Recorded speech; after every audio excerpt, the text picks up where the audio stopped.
So welcome back guys to market examination video. तो आज के वीडियो में हम बात करेंगे कि मार्केट ने किस तरीके से परफॉर्म किया है आज और आने वाले दिन में, मतलब कि डे आफ्टर टुमारो किस तरीके से परफॉर्म कर सकता है। तो सबसे पहले आप देखो तो जो एक्सपेक्ट हमने किया था, बहुत क्लियरली बात हुई थी, मीटिंग में बात हुई थी, लास्ट वीडियो में बात हुई थी कि क्या हो सकता है। और मैंने इवन शॉर्ट बना के भी डाला था कि किस तरीके से मेरे को लग रहा है कि मार्केट गैप डाउन होगा और क्या दो रीजन होंगे। तो सबसे पहले रीजन बता देता हूँ जो मैंने बोले थे कि सबसे पहला था डाउ जोन्स बहुत ही खराब क्लोजिंग की थी, उसकी वजह से हमारे इंडियन मार्केट में प्रेशर आना बनता था। बहुत सिंपल चीज थी।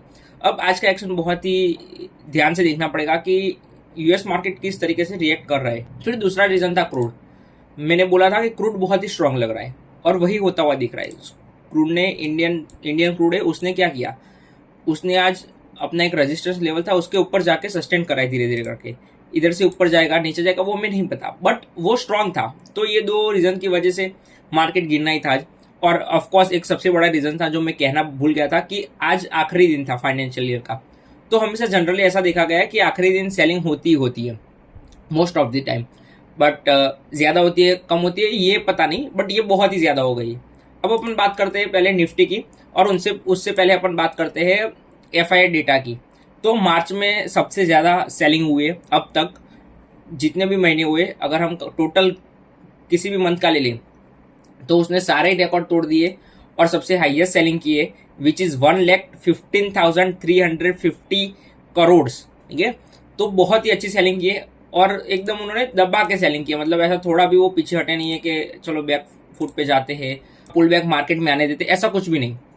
नॉन स्टॉप एक ही तरीके से मार्केट गिरा रहे हैं, सेल कर रहे हैं हर दिन आके। सबसे इंपॉर्टेंट चीज क्या है कि मार्केट एक स्ट्रेट डायरेक्शन में गिरा है और सबकी अकड़ तोड़ के गिर रहा है। हर एक फॉल पे मेरे को कोई ना कोई तो मिल रहा है कि जो बोल रहा है कि अब ये आखिरी बॉटम होगा, अब ये बॉटम बन गया, अब ये बॉटम बन गया। इवन इधर तो मैं कुछ जानता हूं, मैं जिनसे एक्सपेक्ट नहीं कर रहा था कि ये लोग ऐसा बोलेंगे, उन लोगों ने वो भी बोल दिया कि इधर बॉटम बन गया। समझ रहे हो क्या कहना चाह रहा हूँ? तो बहुत सिंपल चीज है, मार्केट क्लियर डायरेक्शन है, डाउन ट्रेंड में है और दबा के सेलिंग हो रही है। अगर आप ध्यान से देखो तो आज के वॉल्यूम्स भी बहुत ज्यादा थे, वॉल्यूम्स ज्यादा थे। और एक अच्छी चीज क्या है पता है आज के मार्केट में, कि वीक नीचे आ गया। इसका मतलब क्या कि अभी भी थोड़ा और ऊपर मतलब नीचे गिर सकता है मार्केट, थोड़ा रुकेगा, वीक थोड़ा नीचे आ जाएगा और फिर मार्केट ऐसे शार्प करेक्शन देगा ना, तो क्या होगा पता है कि निफ्टी में कुशन बचेगा। अभी जैसे अभी जिस तरीके से गिर रहा है निफ्टी, उसमें हर एक लेवल पे बहुत अच्छी तरीके से शॉर्ट किए जा रहे हैं वो लोग। तो मतलब एक अच्छा पुल बैक नहीं आया। अगर इतना बड़ा मूव है तो एक पुल बैक अच्छा खासा आना चाहिए। ये पैनिक की सिचुएशन में ऑफकोर्स ऐसा होता है, बट पुल बैक आता है तो गिरेगा, उसके बाद गिरेगा तो मजा आ जाएगा, बट ऐसा कुछ हो नहीं रहा है। इवन अगर आप कोरोना के टाइम पे भी अगर देख लो तो उसमें क्या हुआ था, तो बड़े बड़े बाउंस बैक तो आ रहे थे, बट उसके बाद फिर मार्केट गिरा था। अगर आप ध्यान से देखो तो कितने बड़े बड़े बाउंस बैक आ रहे थे। मार्केट ऐसे गिरा, इधर से कितना गिरा आप देखो, 30% गिरा। उसके बाद क्या हुआ, मार्केट 18% ऊपर, मतलब 18% बाउंस बैक किया, वो भी डेली टाइम फ्रेम में। तो ये एक अच्छी चीज है। उसके बाद मार्केट गिरा, बट अभी ऐसा नहीं हो रहा है। अभी पुल बैक्स आ रहे हैं, 2-2% के 3 दिन आ रहे हैं, 6% ऊपर जा रहा है मार्केट, फिर 2 ही दिन में सब कुछ निकाल रहा है। और एक सबसे बढ़िया चीज मेरे को क्या लगी पता है, ये लोग समझते नहीं है। अगर 4 दिन तो वेट कर लो, सिंपल स्टडी हमें मार्केट क्या बता रहा है, मार्केट गिर रहा है, बॉटम बना रहा है, 3 दिन के बाद या 4 दिन के बाद उसको ब्रेक कर रहा है, फिर बॉटम बनाया, 1 2 3 कैंडल में उसको ब्रेक कर दिया, फिर एक बॉटम बनाया, 1 2 3 तीसरी कैंडल में ब्रेक कर दिया, फिर एक बॉटम बनाया, 1 2 3 और 4 चौथी कैंडल में ब्रेक कर दिया।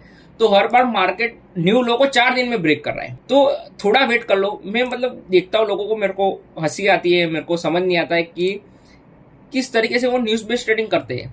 प्राइस क्या करिए, प्राइस बोल रही है मैं डाउन ट्रेंड में हूँ, मेरे को शॉर्ट करो। सुबह शॉर्ट किया था आज हिंडाल्को को। ऑफकोर्स मैं शॉर्टिंग करता हूँ, पर मैं बताऊंगा नहीं, मैंने पहले भी बोल के रखा है, ठीक है, बट ये तो आज बताना पड़ा मेरे को क्योंकि कुछ एक इश्यू हो गए थे। तो मैं शॉर्टिंग करता हूँ ऑफकोर्स, बट मैं बताऊंगा नहीं क्योंकि वो मेरे को डर लगता है। पर्सनली मैं बहुत डर डर के शॉर्टिंग करता हूँ, और अगर आपको बताऊंगा आप लॉस कर दोगे तो फिर बैठेगी नहीं चीजें सही से। एनीवेज अपन बात करते हैं पहले एथर एनर्जी की। तो सबसे पहले आज मैंने इसे सेल कर दिया। ऑब्वियस रीजन था कि गिर रहा था, एक टाइम पे 6% नीचे था, तो मैं ऐसे मार्केट में कोई भी स्टॉक कैरी फॉरवर्ड करना नहीं चाहता था। सिंपल चीज थी, तो उसे सेल कर दिया।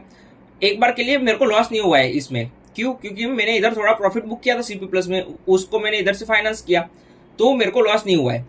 अब अपन बात करते हैं मेरी पोजीशन की। सीपी प्लस कितना अच्छा चार्ट है, कितना प्यारा चार्ट है। अगर मार्केट अच्छा होता और ऐसा चार्ट बनता तो मैं उसको ऐड करता इन लेवल्स के ऊपर, मतलब एक और पोजीशन ऐड करता, एक पोजीशन बनी हुई है उसमें और पोजीशन ऐड करता। बट क्योंकि मार्केट खराब है, मैं इसे बोलूंगा कि भाई तू ठीक है चला जा अपने हिसाब से। अब अपन बात करते हैं कुछ स्टॉक्स की। तो आज अगर आप देखो तो शुगर सेक्टर में बहुत ही अच्छा एक्शन था। शुगर सेक्टर बहुत ही अच्छी तरीके से अगर आप देखो तो स्टॉक्स मूव कर रहे थे, बहुत वॉल्यूम्स भी अच्छे आ रहे थे आज। बट क्या ये मोमेंटम कंटिन्यू रहता है? तो अगर कंटिन्यू रहता है, मैंने अवधा शुगर का भी बताया था। तो आज क्या हुआ, जैसे मैंने किसी ने तो पूछा था मुझसे कल, किसी ने तो मुझसे पूछा था मीटिंग में कि किस तरीके से होल्ड करना चाहिए नहीं करना चाहिए। तो ये लो कटानी है, अब आप होल्ड करना, एक परफेक्ट ट्रेडिंग सेटअप बन रहा है इसमें। एक बार फिर अगर इन लेवल्स को ब्रेक करके ऊपर निकलता है तो एक अच्छा एक्शन आ सकता है। बाकी अब देखो आपका एसएल समवेयर अराउंड यही फाइनल एसएल होना चाहिए अब, कि अब इसके नीचे निकलता है तो फिर आप एक बार के लिए सेल करने को देखोगे। बट उसी तरीके से मेरे पास और स्टॉक है, बलरामपुर चीन माइल्स। तो इसमें मेरे को बहुत ही अच्छा बेस फॉर्मेशन दिख रहा है। अगर ये इधर से ब्रेक करके निकलता है तो पर्सनली मैं इसे टैकल करना चाहूंगा, मतलब मैं पर्सनली पोजीशन बनाना चाहूंगा, बट बहुत ही छोटी पोजीशन जिससे मेरे को फर्क ना पड़े। अगर पुल बैक आता है तो मार्केट में ऑब्वियसली हर बार जब मैं कहता हूं मैं बाय करना चाहूंगा तो इसका मतलब ये नहीं कि मार्केट गिरा है स्टॉक ऊपर जा रहा है फिर भी मैंने बाय कर लिया, ऐसा कभी नहीं करूंगा मैं, राइट। फिर एक और स्टॉक है जीपीआईएल, क्योंकि मेटल सेक्टर अभी थोड़ा थोड़ा मेरे को हॉट लग रहा है, steel sector to be specific. तो ये स्टॉक स्टील सेक्टर से। फिर इप्का लैब, तो क्योंकि फार्मा एक्शन में है तो ये स्टॉक अगर pharma sector as a whole move करता है तो ये स्टॉक मेरे को लगता है कि शायद से लीड करेगा फार्मा सेक्टर को। देखना पड़ेगा, मार्केट खराब है, अभी कुछ लीड करने की कंडीशन में नहीं है, सब लोग अपनी चाल चल रहे, गिरे जा रहे। फिर अपन का बात कर लेते हैं सीड मैक की। तो बहुत ही अच्छा चार्ट है, परफेक्ट चार्ट बनता जा रहा है। ऐसे मार्केट में चार्ट नहीं चलते। फॉर एग्जाम्पल आप ये समझो कि मैंने एथर एनर्जी की बात की थी, मेरे को बहुत ही अच्छा चार्ट लग रहा था। बट फिर क्या हुआ, चार्ट में खराब हो गया। तो ऑफकोर्स मेरे को मानना पड़ेगा, मेरे को मैं अगर स्टडी करूंगा तो भी मैं इसको काउंट करूंगा कि मेरे को इस दिन इसका चार्ट कैसा लग रहा था।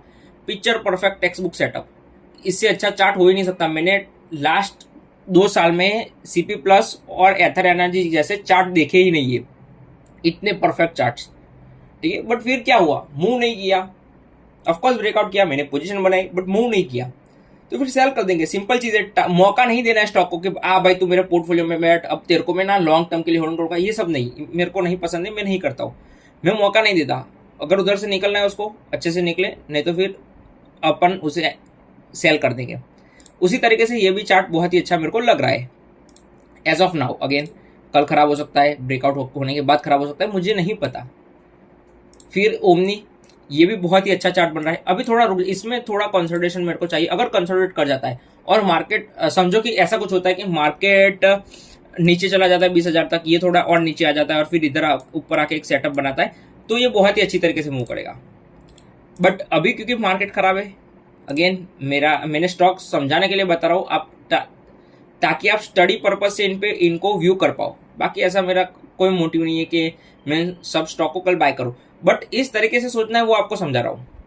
फिर उसी तरीके से शैडो फ्लेक्स, जैसे मैंने एक पोजीशन इधर ली थी, नेक्स्ट डे क्या किया, मैंने उसे सेल कर दिया कॉस्ट टू कॉस्ट। क्यों? क्योंकि मार्केट खराब था और वर्क नहीं कर रहा था स्टॉक, तो क्या करेंगे, हम उसे निकाल देंगे, टाइम नहीं देना है। फिर क्या हुआ, वो नीचे आ गया, फिर ऊपर आके फिर से जाना चाहेगा, मैं फिर से बाय कर लूंगा। मेरे को 3-4 बार ट्राई करने में कोई दिक्कत नहीं है स्टॉक में, बट मेरे को वो स्टॉक होल्ड नहीं करना है, सिंपल सी चीजें, क्योंकि मेरे को इन्वेस्टिंग नहीं आती है ना मेरे को करनी है। अब अपन बात करते हैं स्मॉल कैप की। तो मैं पर्सनली चाहता हूं कि अब स्मॉल कैप लीड ऑफकोर्स कर रहा है, स्मॉल कैप लीड कर रहा है, बट उन लेवल्स को ब्रेक नहीं कर पा रहा है जो प्रीवियस बना के बैठा है। इन लेवल्स के आसपास जो सपोर्ट बना के बैठा है उनको ब्रेक नहीं कर रहा है। इधर भी मिड कैप स्मॉल कैप के लिए बहुत मुश्किल था इन लेवल्स को ब्रेक करना। ये जब तक नहीं गिरेंगे, मतलब ब्रॉडर मार्केट जब तक नहीं गिरेगा तब तक दिक्कत है। ये गिरे तो मजा है, इन लेवल्स के आसपास जाए, मैं तो कहता हूँ इनसे भी नीचे चला जाए, अच्छा है। बट जैसे मैंने बोला था, आखिर में इतना ही कहूंगा कि मार्केट में बॉटम बनने वाला है 2 या 3 महीने में, मैक्सिमम 3 महीने, ठीक है, मैक्सिमम 2 या 3 महीने, उससे ज्यादा टाइम नहीं लगेगा। बट मतलब मेरे को नहीं पता मार्केट कौन से लेवल से बाउंस बैक करेगा, मतलब कौन से लेवल्स पे बॉटम बनाएगा, मेरे को नहीं पता। बट ये पता है कि अब टाइम हो चुका है, और जनरली ऐसा देखा गया है कि अप्रैल से मार्केट अच्छा होता है, जनरली ऐसा देखा गया है, जनरली ऐसा देखा गया है। आई विश कि ऐसा हो, अगर नहीं होता तो फिर अपन जैसे कैश होल्ड कर रहे हैं वैसे करेंगे, लेट अदर क्रिटिसाइज यू, ठीक है। अपने को पैसा नहीं कमाना है ऐसे मार्केट में, यही सबसे बड़ी चीज है। Okay guys, that's all for today's video, मिलते हैं